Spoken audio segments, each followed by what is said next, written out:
My wife was sent to the left. I had a little daughter. She was 2.5 years old. They also sent her to the left. I couldn't see my wife anymore. She was swallowed up in the crowd. But my little daughter, she was wearing a red coat. And that little red dot kept getting smaller and smaller. This is how my family disappeared from my life. Never again. That was the promise. That no Jew would again have to fear for their lives, simply because they are Jewish. That no father would ever have to watch his little daughter's red coat disappear again. But we have yet to keep that promise.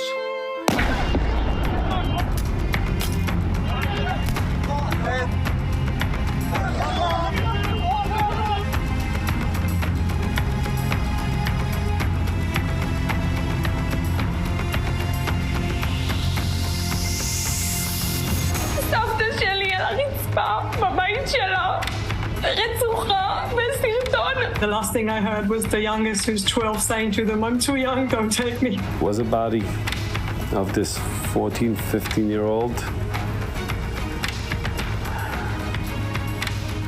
A head chopped off. We were looking around for the head. Couldn't find it. They came into her house in front of her kids. They opened up her stomach. She was pregnant. They opened up her stomach, took out the baby and stabbed the little tiny baby in front of her, and then shot her in front of her family. And then they killed the rest of the kids. It will be an uphill battle, not just because our enemy has supporters. The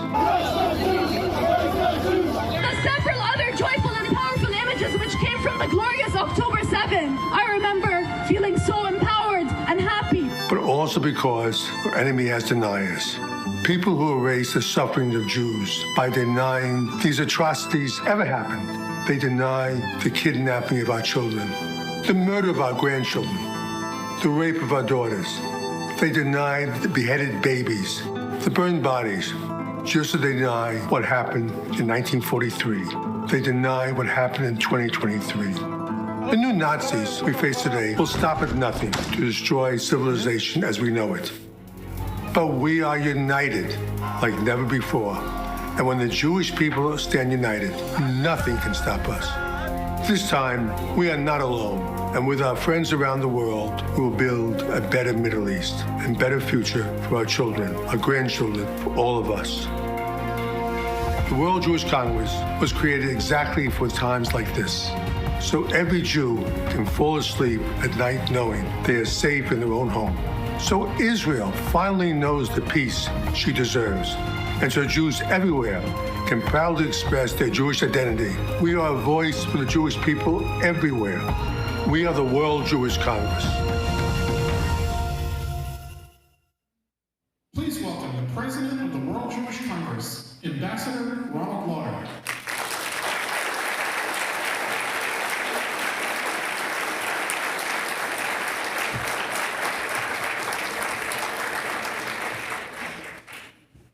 Thank you. The video you just watched, you heard a man tell the story of arriving in Auschwitz and watching his daughter's little red coat get smaller and smaller until he couldn't see it anymore. He never saw his daughter again. We know the story because he was a witness stand at the Eichmann trial in Jerusalem in 1961. But something happened after the man gave his testimony that day, which created the most riveting scene of the entire trial.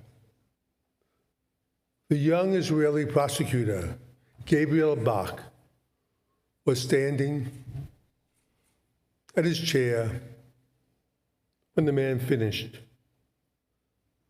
But he couldn't continue his questioning. The courtroom fell silent, and Bach just stood there. Finally, the judge told Bach to continue. And again,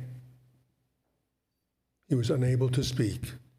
Years later, Bach explained that as fate would have it, he and his wife had just brought their 3-year-old daughter a little red coat. And on this day, if he goes into a restaurant or is walking down a street in Jerusalem and he sees a young girl in a little red coat, his throat will tense up and he can't speak. I think after the last month, we all saw ourselves and our children and grandchildren through the victims of October 7th. Now, if you are Jewish, how could you not? I know this is a difficult way to welcome you here tonight as we gather here to honor two incredible individuals with the World Jewish Congress Theodore Herzl and Teddy Kollek Award. Former Canadian Prime Minister and statesman Brian Mulroney and the brilliant New York Times columnist Bret Stephens. Both strong defenders of Israel and the Jewish people. But tonight's Herzl dinner is different from all others. For the first time since we began this tradition, we gather as Israel is fighting in a major war. For the first time, we mourn the greatest single loss of Jewish life since the Holocaust. For the first time in our lives, we are witnessing the explosion of violent anti-Semitism throughout the world, and right here in New York City, and especially on college campuses. Tonight, I'd like to talk about how this happened to our great universities and colleges, what it means for our future. In June 1990, I gave a speech at the King David Hotel, and I talked about what I was starting to see happening in our schools throughout America. There was a dangerous rise of anti-Semitism and the targeting of Israel as one of the world's great evils in the world. I remember suggesting at that time that Israel needed to buy one less F-15 and use the money for Hezbollah, and the UJA needed to focus some of its American donations on the spread of anti-Semitism right here. I tried to do this on my own, but in those days, I did not have a platform to get my point across.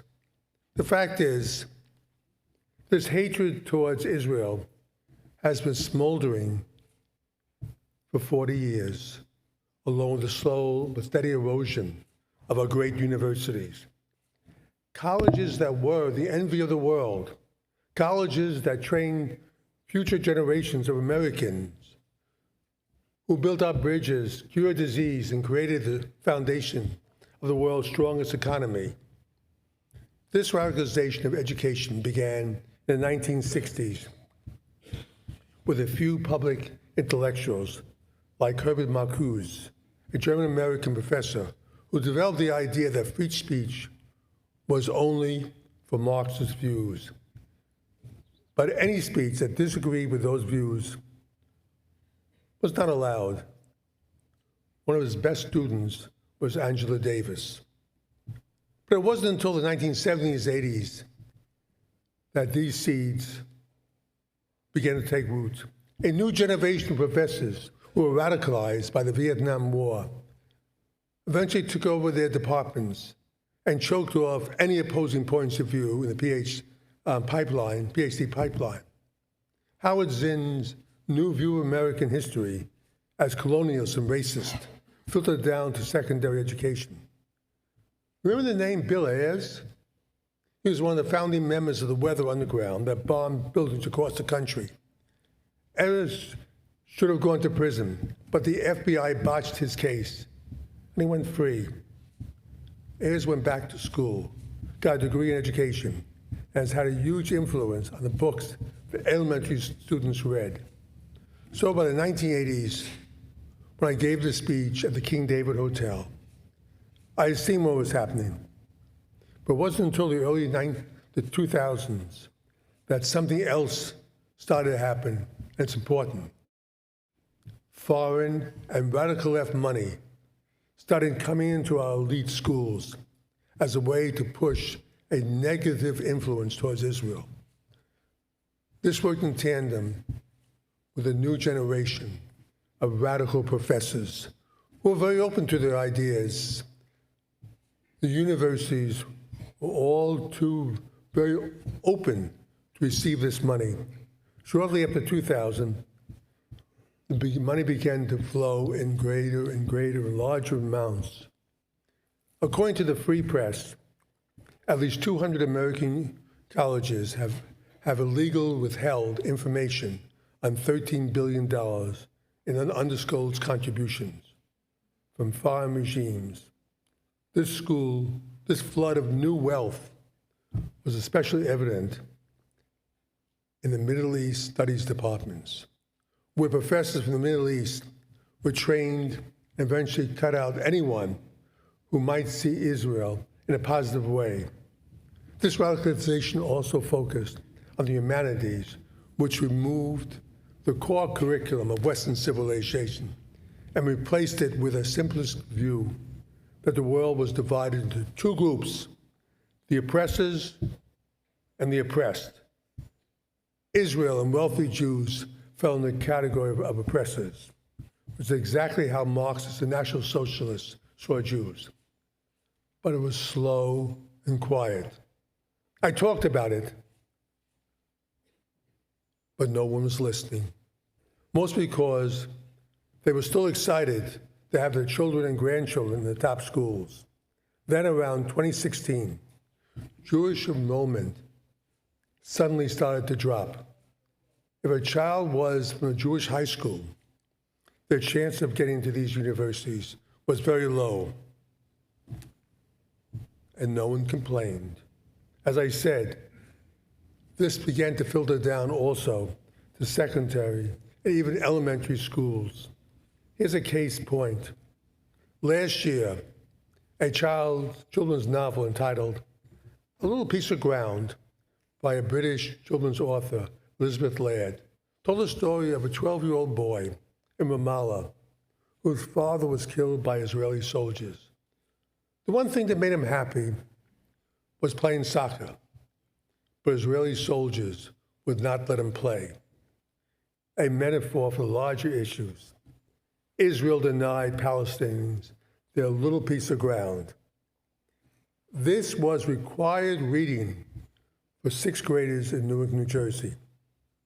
When I heard about it and called the governor of New Jersey, there was no reaction because he didn't think it was important.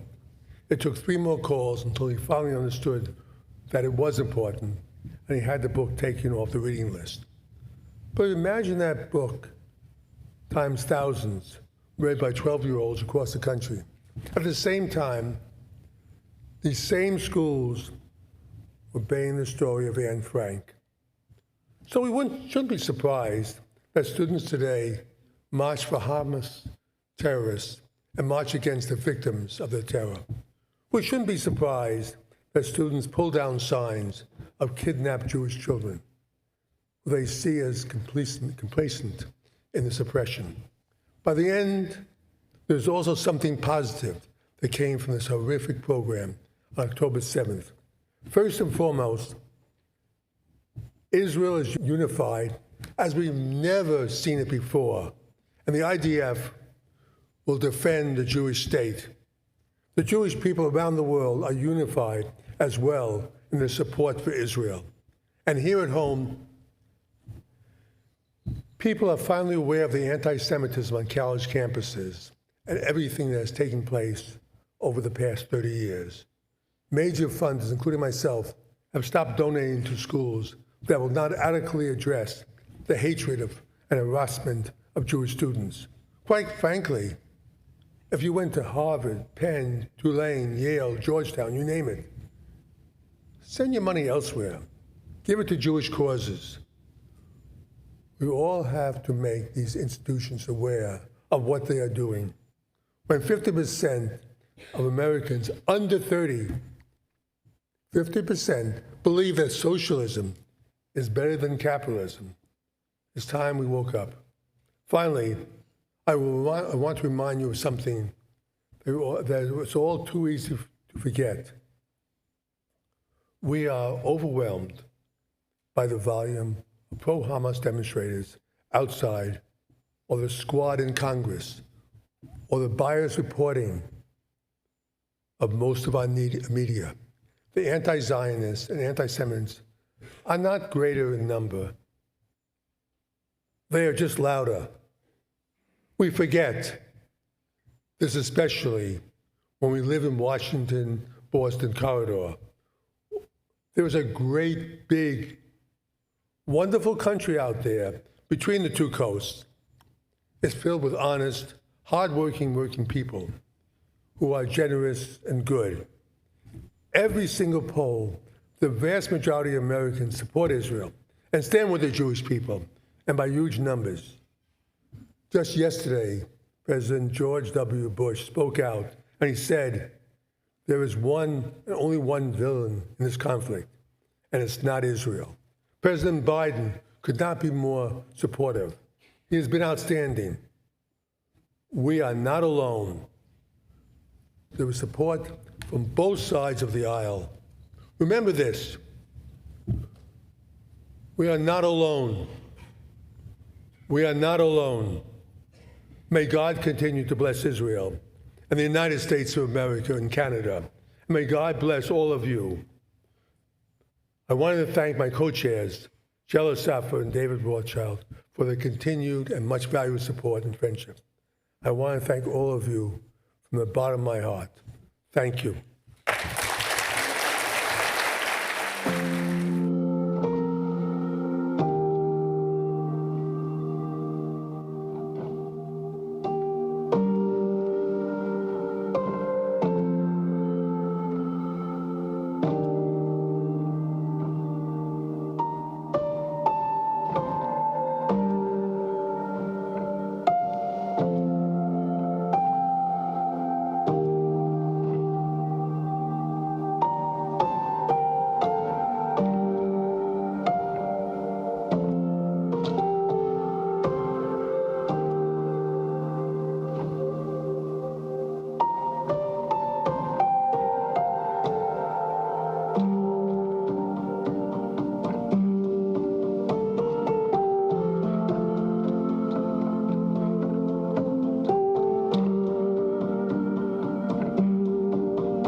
Jede Form von Antisemitismus vergiftet unsere Gesellschaft, so wie jetzt islamistische Demonstrationen und Kundgebungen.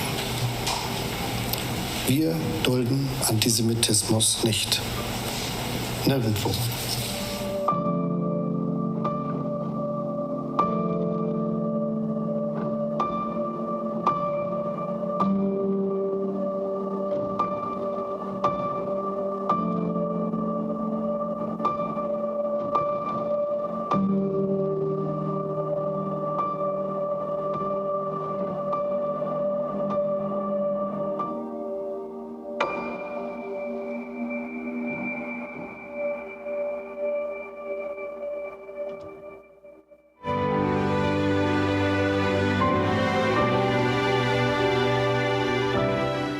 like to say is a picture you saw of the German Chancellor and the President, Steinmeier, was taken this morning, November 9th, in Berlin at the newly restored synagogue.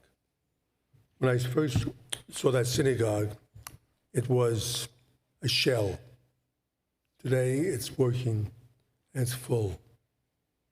And tonight this morning was a dedication of that synagogue. I can't tell you how exciting it is for me to see a synagogue come back to life.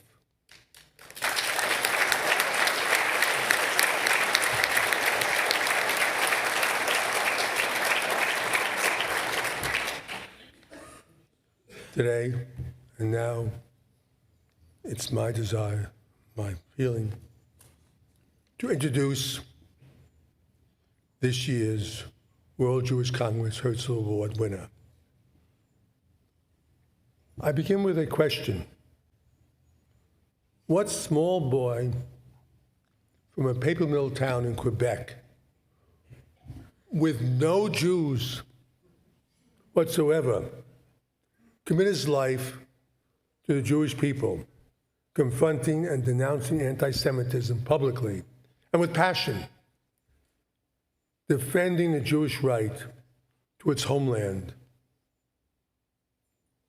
in Israel.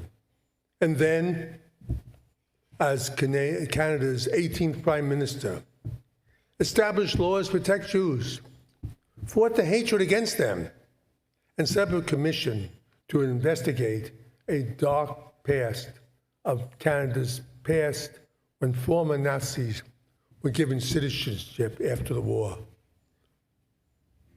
Like the man who was lauded in Parliament recently. If you don't know Brian Mulroney, it would make sense. But this is a Brian Mulroney at his core. My guess is that a strong foundation set by his family and his local parish, but his passion for Jewish was reinforced in his education in St. Xavier in Montreal that taught students a simple lesson: to be on the right side of history. Like all previous winners, Brian Mulroney is a great man of courage with a strong moral compass. Let me quote directly from his college, St. Xavier. In summing up Mr. Mulroney, for 9 years in office and the decades that have followed, Brian Mulroney has taken his share of political hits and risks in the arena, and in the process has recorded a list of momentous achievements that include a host of bold humanitarian efforts to which he has been fiercely committed. Among them, his fight against anti-Semitism has been arguably the most articulate passion and enduring. When we decided to give this year's award to the former Prime Minister, none of us could have imagined that Israel would be attacked, not just by Hamas, but by much of the world. That seems to be a familiar place for us as a people, which makes our friends that much more important than ever. It turns out that, Mr. Prime Minister, our timing could have not been more perfect. We are especially pleased that Miller Mulroney, a wonderful friend of my wife, Jo Cal, and myself, is here with us tonight. On behalf of the World Jewish Congress and the Jewish people throughout the world, it is my greatest honor to present you with this year's Theodor Herzl Award.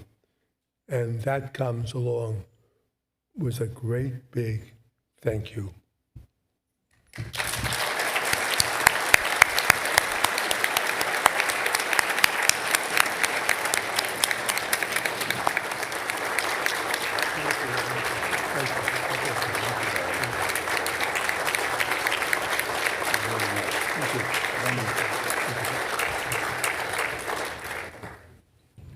When I was elected Prime Minister of Canada, the New York Times did a story which read as follows.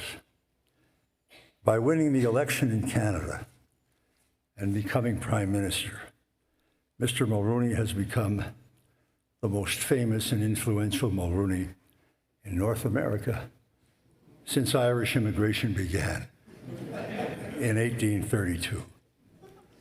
The next day, there was a letter to the editor in the paper from one Patrick O'Malley.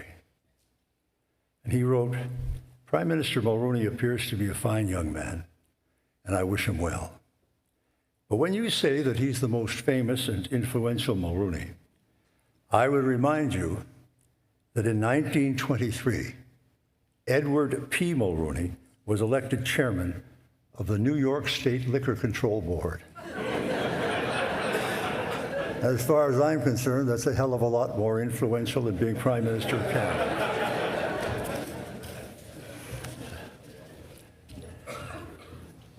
In his book, Explaining Hitler, Ron Rosenbaum tells of Hitler just prior to his suicide, as the Third Reich lay in ruins, calling on Germans to, above all else, continue the struggle against the Jews, the eternal poisoners of the world. Who would have imagined that this call, virtually from the grave, would be heeded more than 80 years later, on an otherwise ordinary Saturday in October, when we witnessed in horror and disbelief the largest single-day murder of Jews since the Holocaust. The most sacred duty of any government is to provide for the security of its citizens. No government could let these obscenities go unpunished and retain the trust of its people. Hamas knew full well the reaction its murderous rampage against innocents would provoke. They knew, and they didn't care. Indeed, it's the reaction they sought. They chose to put the lives of the 2 million people of Gaza they claim to defend in mortal danger in a deliberate nihilistic attempt to set the Middle East on fire. But why would they do this? It certainly wasn't to increase the likelihood of a Palestinian state. It was not to improve the lives of the people of Gaza. So why? Well, because these are terrorists in the purest sense of the word, for whom the senseless violence act satisfies the strategic objective, which is very simple: killing Jews. You know, you can ride a bike around that if you want, but there's one answer, one objective, one fit of lunacy, collective lunacy: killing Jews. Hamas knew something else. They knew they could count on a legion of apologists who, while decrying attacks on Jews here at home, are prepared to accept attacks on Jews in Israel as deserved. Contemporary anti-Semitism has added the State of Israel to its list of targets. Israel has become the new Jew.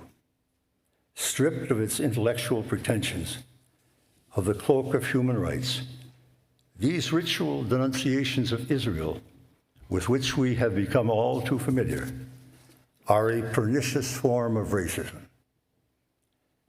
I don't believe in collective guilt or collective responsibility. Only the killers and the organization they serve are really guilty of these atrocities. Their women and children are not. And yet, Hamas is using them to pay the price while they scurry about safely in tunnels, demonstrating to the world that they care no more for the lives of Palestinians than they did for the Jews they slaughtered. President Clinton once said that leadership is the capacity to look around the corner of history just a little bit. Well, and that is why, perhaps, though the wounds are still open and the pain raw and visceral, it is the work of leaders to remember that it is never too early to begin planning for what comes after.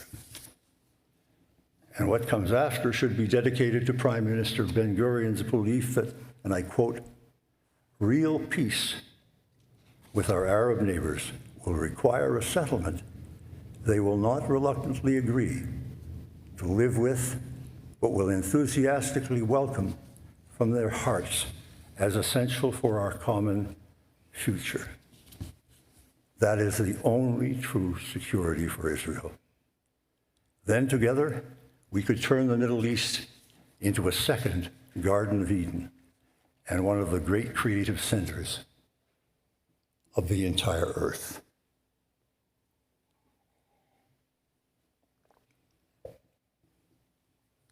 Elie Wiesel once asked, "What have I learned in the last 40 years?"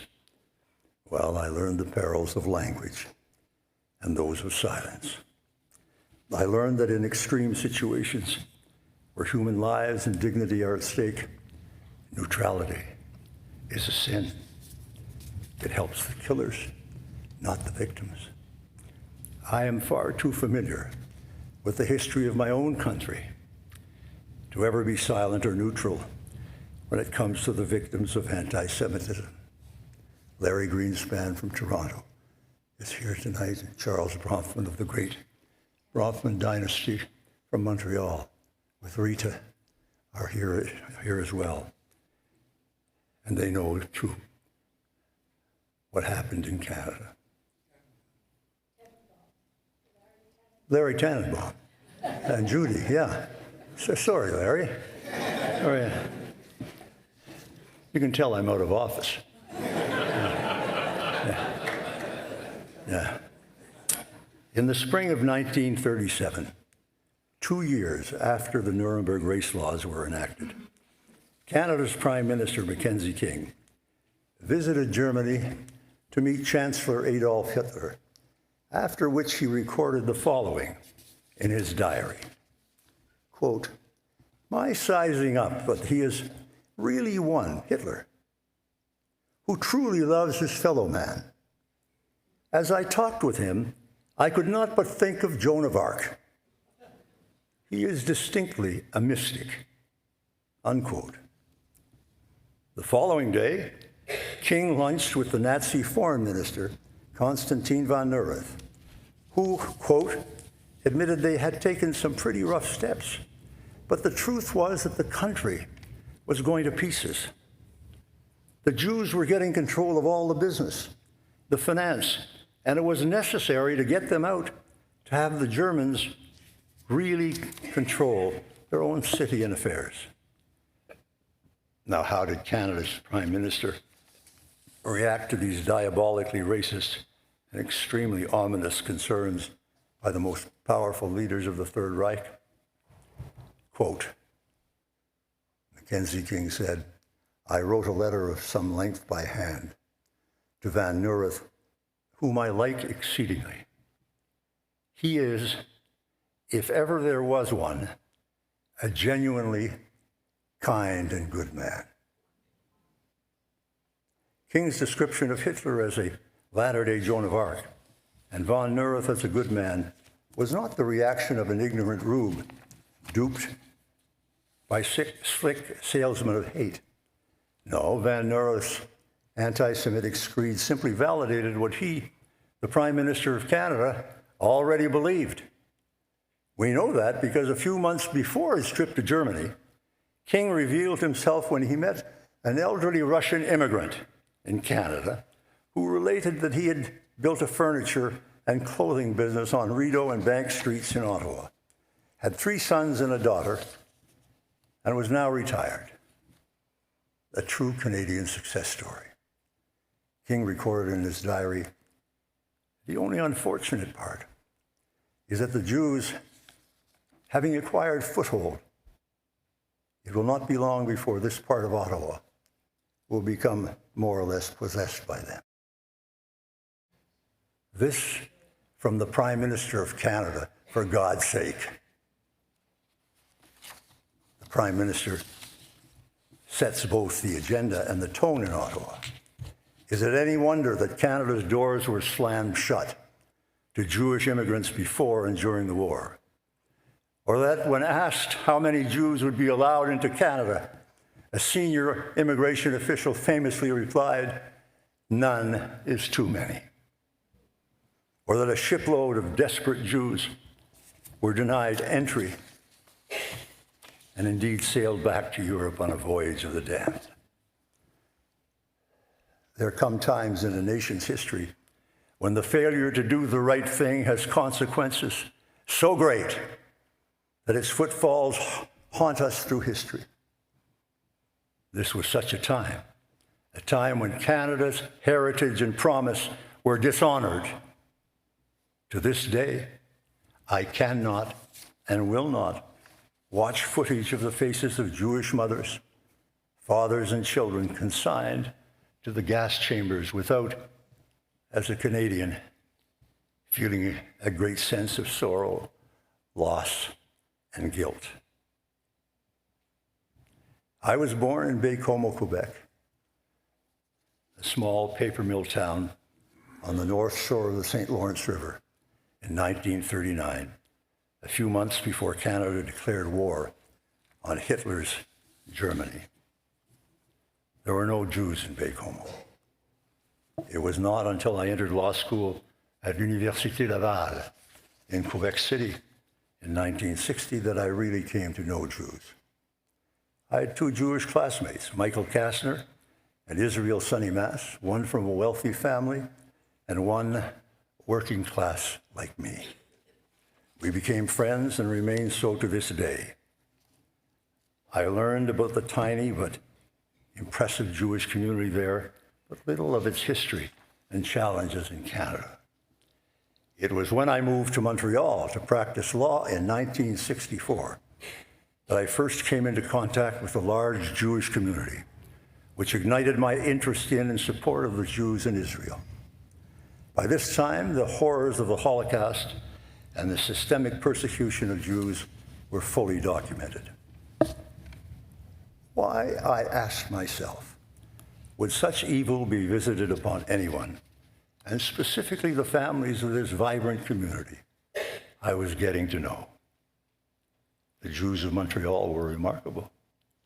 Families were close, values were taught, education was revered, work was honored, and success was expected. How could it be, I often wondered, that the progenitors of people demonstrably making such a powerful contribution to the economic, cultural, and political life of Montreal and Canada were reviled over centuries and decimated in a 6-year period, beginning in the year of my birth? Thus began my first serious reflections on anti-Semitism. Following the Holocaust, the cry of never again became both affirmation and promise. We hoped that humanity would forswear anti-Semitism forever. The founding of the State of Israel in 1948 reinforced that hope. In 1976, at a Quebec Economic Summit chaired by Premier René Lévesque, I was astonished to hear the president of the Quebec Teachers Union denounce Sam Steinberg and other Montreal Jewish leaders in a decidedly racist manner. Although I was only a member of the private sector at the time, I demanded the microphone and denounced him and his views on the spot. That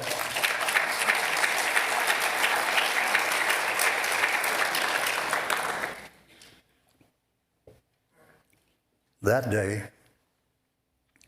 I promised myself that if I were ever in a position of leadership, I would do what I could to lift some of the stain from our national character, left from that time in the 1930s, when we abandoned the Jewish people at the very time in their history when they most needed our protection. So in 1984, by then I was leader of the opposition, when the Pierre Trudeau government invited the Palestine Liberation Organization's UN representative, to be heard in the Canadian Parliament at a time when the PLO was officially designated as a terrorist organization. I called the Israeli ambassador and told he was in sickbed. I said, I don't give a hell what he is. I want him out of the sickbed now. Come to my office in Parliament, and we are both going to denounce and eviscerate the government and the PLO.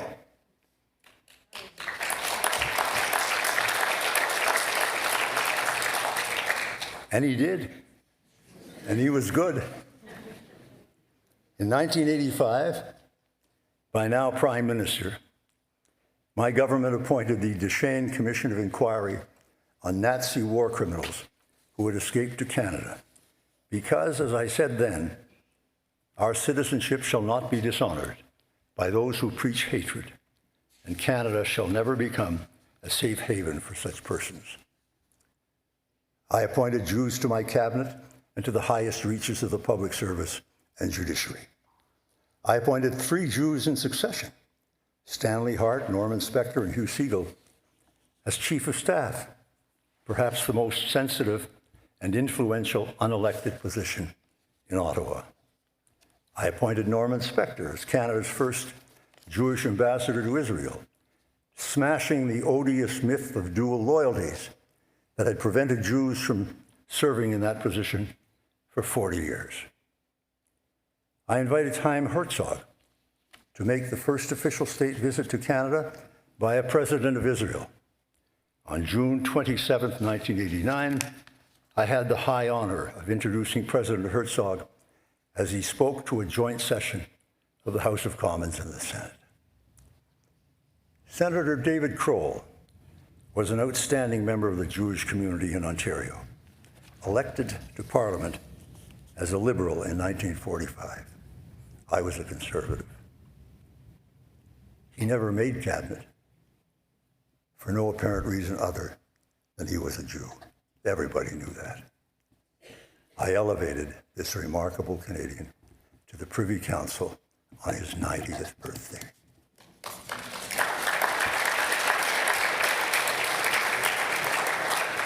As leader of the opposition, I articulated my view of Canada's foreign policy in the Middle East. It was at a dinner that Charles Bronfman chaired in Montreal.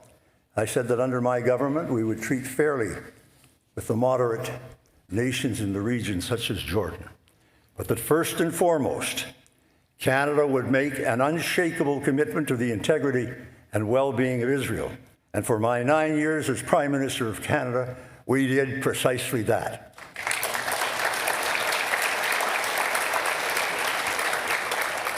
We committed Canada to participate in the Gulf War in 1991.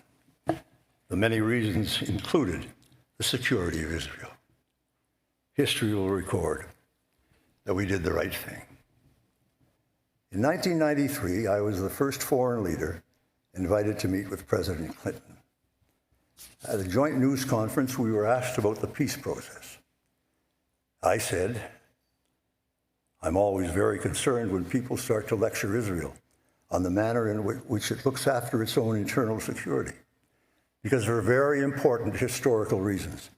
Israel is, of course, best qualified to make determinations about its own well-being.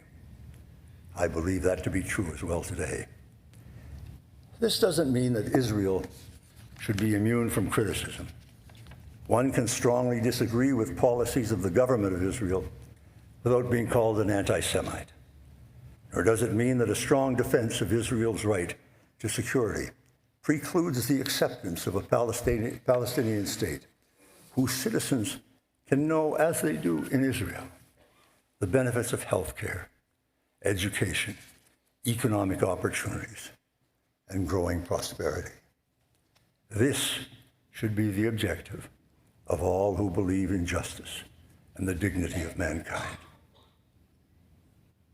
The rise in attacks on Jews and Jewish institutions around the world testify to the intractability of the problem and to the constant need for vigilance, consistency, and strength in dealing with the entire sweep of anti-Semitism. But this latest surge of anti-Semitism did not suddenly surface out of nowhere. It is part of the historical continuum that was only briefly interrupted following the Second World War. In the wake of the Holocaust that killed 2 out of every 3 European Jews, a butcher's bill so obscene that even now, more than 80 years later, it beggars understanding, firewalls were thrown up and the bonfires of anti-Semitism were for a time reduced to flickering embers. But those firewalls, weakened by the passage of time and willful neglect, have been breached. Cloaked in the armor of free speech, fueled by hate, and stoked by the oxygen of the internet and social media, those fires now burn out of control. A telling example of that neglect is that according to a recent study, 22% of young Canadians haven't heard about the Holocaust. 49% couldn't name a concentration camp. 54% were unaware that 6 million Jews were killed during the Holocaust, and 57% said that people really don't care about the Holocaust anymore. No child comes into this world a hater. Hatred is learned. Therein lies both the problem and the solution. Education, education, education. As my friend Nelson Mandela said, education is the most powerful weapon you can use to change the world. Our children must be taught why this soul-devouring virus cannot be countenanced and why it must be eradicated. And recent studies report that 93% of Americans and 85% of Canadians agree with this. But that support only counts if it can be translated into action.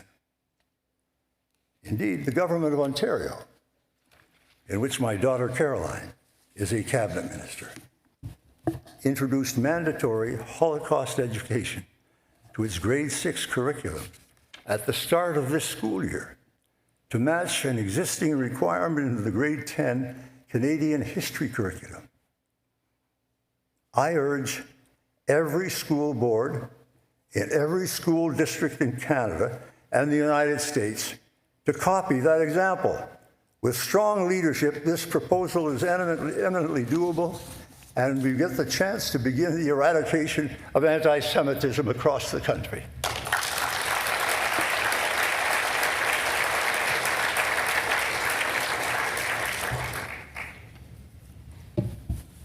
The governments of Canada and the United States and others have and continue to develop policies and programs to tackle anti-Semitism. These are all necessary and overdue, and all to the good.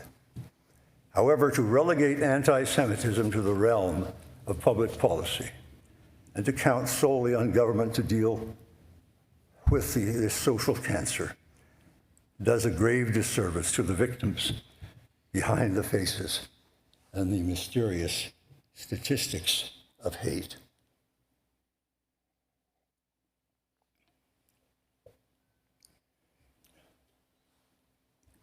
It would be a mistake to believe that government action absolves us of our obligation to our fellow citizens. Indeed, it is more than an obligation. It's a moral imperative, one best described by Henry Melville, the canon of St. Paul's Cathedral, who 2 centuries ago wrote, "Ye cannot live only for yourselves. 1,000 fires connect you with your fellow men, and among those fires and fibers, as along sympathetic threads, run your actions as causes and return to you as effects." Canadians and Americans share an incontrovertible truth. We are all children of immigrants. We have been ennobled and enriched by every culture and religion that thrives in the rich soil of our freedom. We derive our strength and our energy from our diversity. And while Jews may remain separate from others in the specifics of their faith, they are joined intimately with all of us in their pride of citizenship, their love of peace, and their appreciation for what jewels we have in these civilized and mature nations, Canada and the United States. Like any gem, we at times show a rough edge, but stand out as beacons of freedom when held up to the light of human experience. We are home for millions who have sought sanctuary and a fresh beginning, far removed from the savage winds of violence which afflict so many parts of the world. There is no word in the English language more comforting and more welcoming than home. More than a place, it conjures up the primal human need for sanctuary and acceptance. And more than anything else, the word home evokes a sense of belonging. In the final analysis, Jews are our fellow citizens. They are our friends. They are our neighbors. And this is their home. But until we feel safe and accepted by everyone, it will never, in any complete sense, be home for us all. I have, in what seems no more than a blink of an eye, gone from a young to an old man. And I know that in the Old Testament, it says that young men have visions and old men dream dreams. Well, in my dreams, anti-Semitism is no more. It will require the vision and the leadership of the young to make that dream come true. It won't be easy, but leadership, that innate, indelible mark of character, steeped in integrity, courage, and conviction, and underscored by the moral imperative to do the right thing, never relents and never retreats when faced with great difficulty or uncertain success. Life, as I found out, is an unending series of challenges from which no one emerges unscathed. I can remember the accomplishments and the setbacks. I can remember the view from the highest mountaintop and the sorrow one feels in the valley of defeat. Defeat is not something to fear, but surrender is something to reject. Anti-Semitism, born in ignorance and nurtured in envy, is the stepchild of delusion and evil, and is a scourge that absolutely must be eradicated.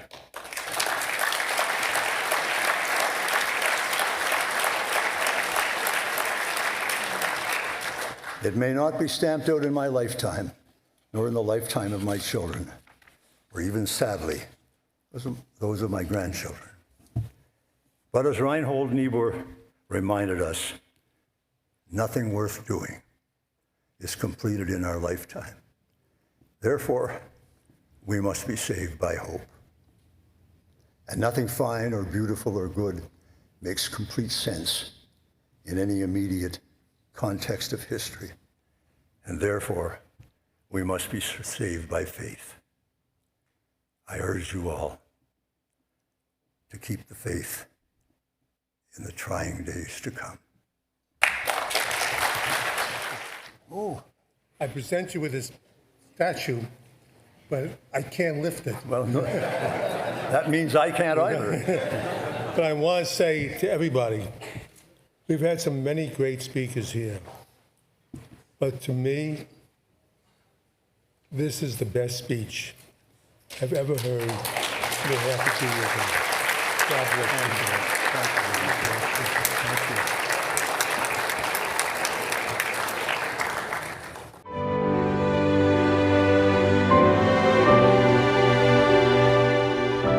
Now begin the presentation for the advancement of Jewish culture.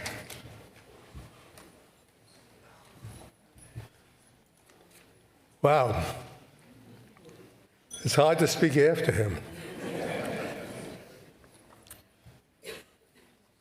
A well-informed populace is the foundation of a free society.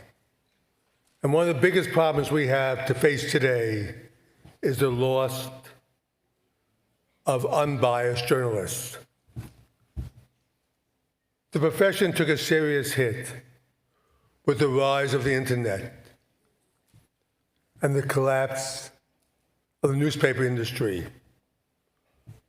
What follows is even more concerning: the transformation of straight, unbiased reporting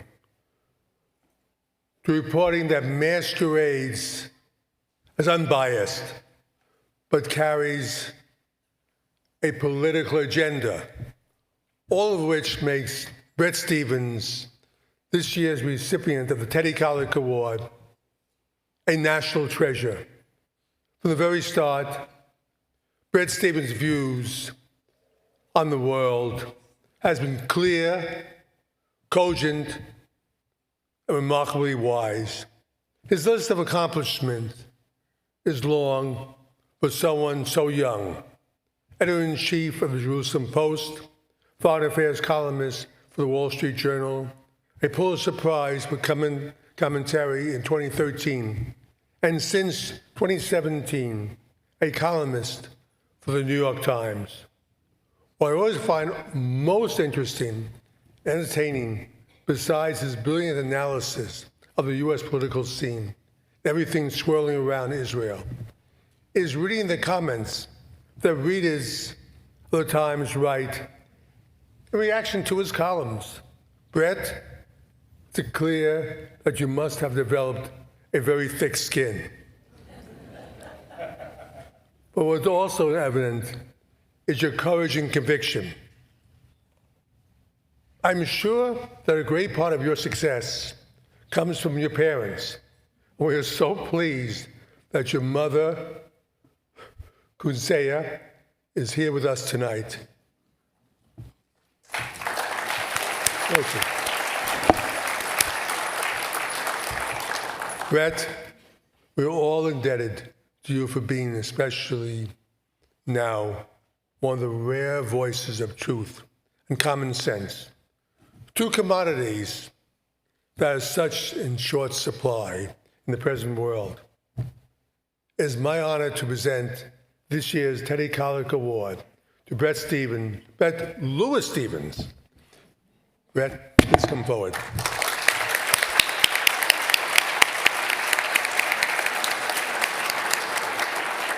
Thank you. And here is the award. Here it is. Equally. Here it is.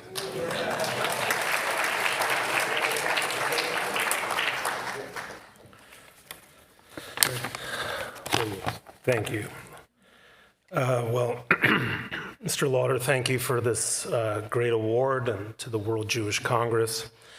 To Prime Minister Mulroney, I have to say I was looking over past recipients of the award. Ken Burns, Itzhak Perlman, Kirk Douglas. It makes me feel a little bit like a short order cook in the kitchen of Thomas Keller. But thank you. I've always been fond of a line from George Orwell. To see what's in front of one's nose needs a constant struggle. It sums up the job of a newspaper columnist. My colleagues in the news department, the reporters and editors and bureau chiefs there, are in the business of revealing what's new, what's different, what you didn't know the day before. Those of us who work on the opinion desk are, at our best, largely in the business of reminding readers of what they once knew or should have known, applying those reminders to new cases, giving them fresh expression. That's the business I'm in. We are now in a season of reminders, and it's fitting that this ceremony takes place on the 85th anniversary of Kristallnacht. We commemorate that night not because it represents the greatest tragedy in and of itself. 91 or so murdered on Kristallnacht is almost minor in the long history of Jewish calamity, including what befell us last month. We commemorate Kristallnacht, rather, for what it presaged and for what it symbolized. What it presaged was the impending destruction of European Jewry. What it symbolized was the shattering of a moral order that might have prevented their destruction. Kristallnacht was more than a pogrom in the heart of supposedly civilized Europe. It was the signal that all the old categories, decency, order, fairness, justice, reason, no longer applied. Broken glass was a reminder of how brittle the barrier between civilization and barbarism can be. This moral shattering did not happen overnight. It was years in the making. It first required the preparation of the public mind to accept that anything was permissible when it came to the Jews. And anything was permissible because, as Joseph Goebbels insisted, the Jews, quote, are guilty. Guilt first, crime second. Like the Red Queen's sentence first, verdict afterwards in Lewis Carroll's Alice in Wonderland. That is the centerpiece of the inverted logic and moral universe on which all anti-Semitism rests. We are now witnessing on a daily and even hourly basis, and on a scale only a few of us thought possible just a few years ago, the same kind of moral and logical inversions, the same heads I win, tails you lose, sleight of hand reasoning, the same denying to Jews the feelings and the rights granted to everyone else, the same preparing of the public mind for another open season on the Jews. You see it everywhere, right here, in front of our noses. Israel is told that it has a quote-unquote right to self-defense, and that every conceivable means of self-defense amounts to a war crime. Israel is accused of continuing to occupy Gaza long after it stopped occupying any part of it in 2005, and then it is sternly warned not to reoccupy Gaza in the wake of the war. Israel is told not to blockade Gaza by depriving it of fuel, electricity, or other goods, even after it was accused for years of blockading Gaza when fuel, electricity, and other goods flowed. Israel is expected to shut down its settlements in the West Bank for the sake of a Palestinian state, and then told that the kibbutzim, whose members were slaughtered last month, were also, quote-unquote, settlements. Israel is asked to give Palestinian civilians time to flee Gaza before the Israeli military campaign begins. And then Israel is denounced for creating a Nakba by forcing Palestinians to flee their homes. Israel is told that it must scrupulously abide by the laws of war, even as the wanton murder, rape, and kidnapping of Israelis is treated as a legitimate form of resistance. And it's not just Israelis. Americans are told that from the river to the sea is a call for the creation of a Palestinian state, without any mention that it is principally a call for the destruction of the Jewish state.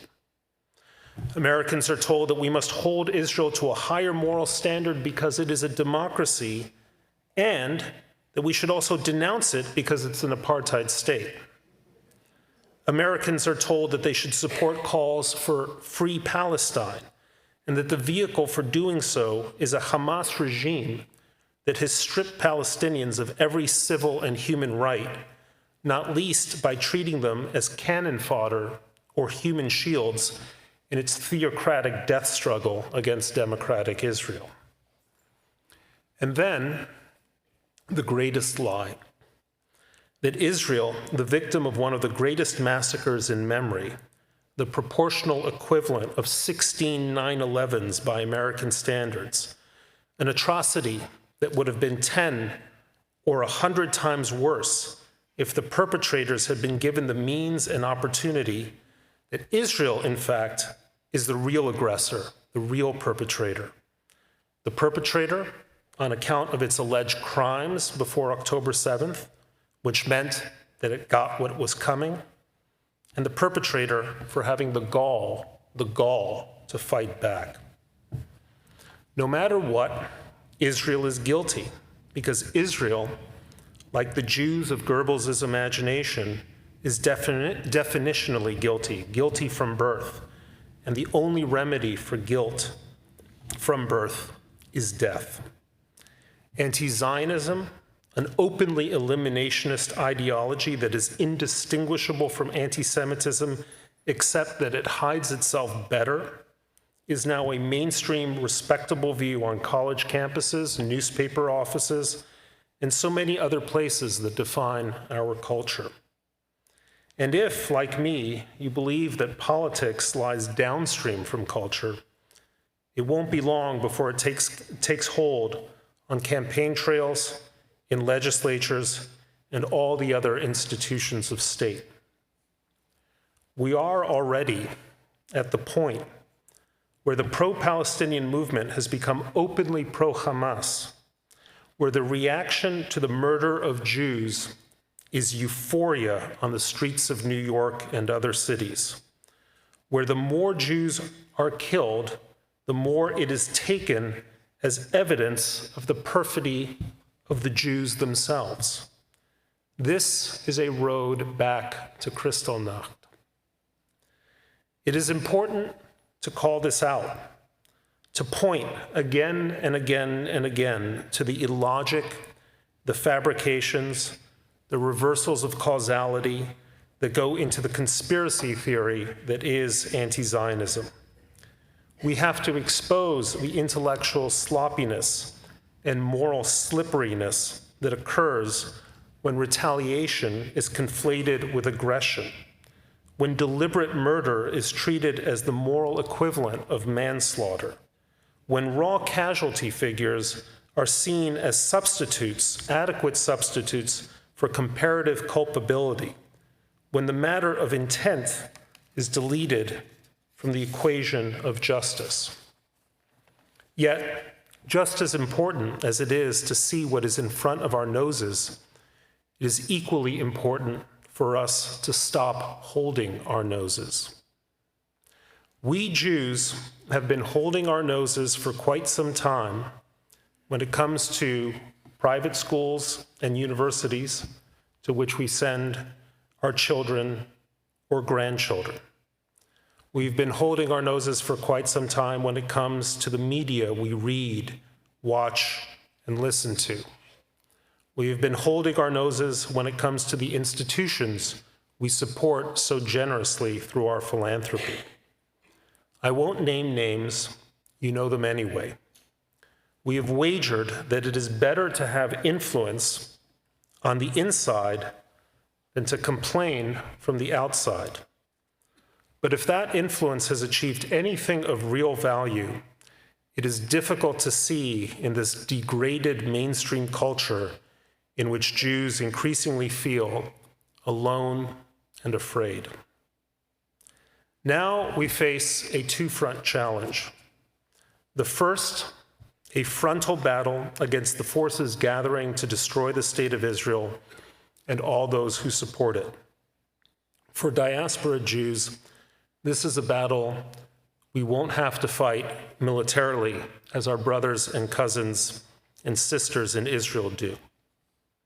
But we must fight it politically, institutionally, financially, culturally, in the realm of ideas and the words that give those ideas expression.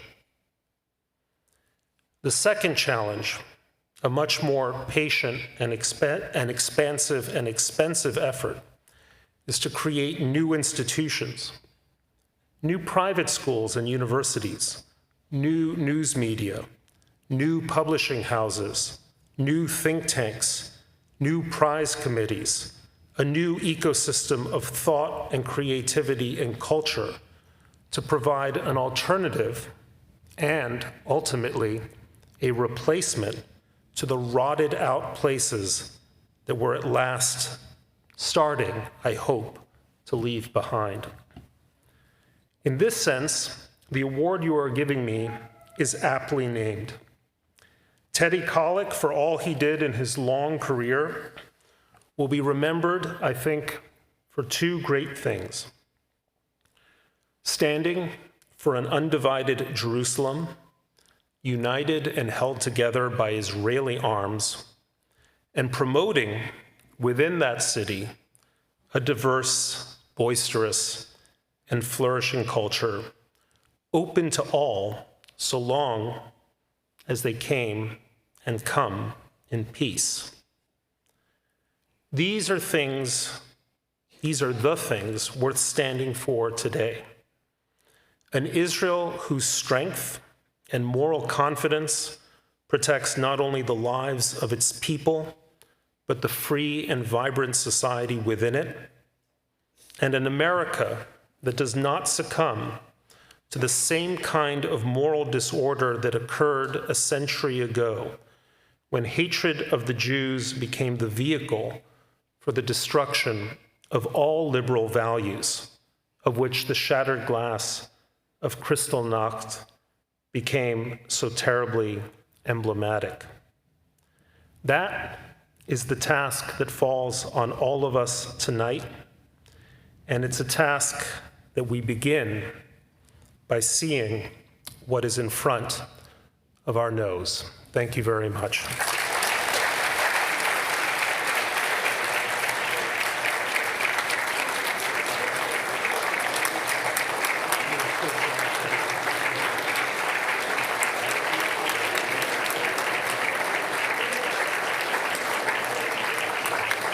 I am so grateful to Brian Mulroney and Bret for being our awardees tonight, and frankly, for a lifetime of noble work.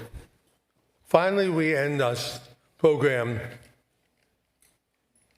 with a story that I remember that a dear rabbi told me many years ago.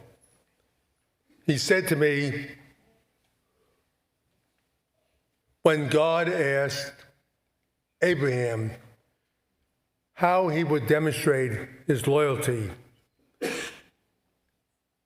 Abraham answered, I will show it with my past. Not good enough, God said. Then I will show it with my present, said Abraham. Still not good enough, replied God. Finally, Abraham understood. And he said to God, I will show you my loyalty to you through my future. And God smiled. Here for all you see is our future. A future we will defend every way we can. Please rise.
thank you all for honoring us tonight.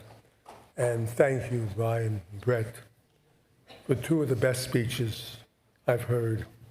God bless you both. God bless all of you. Thank you.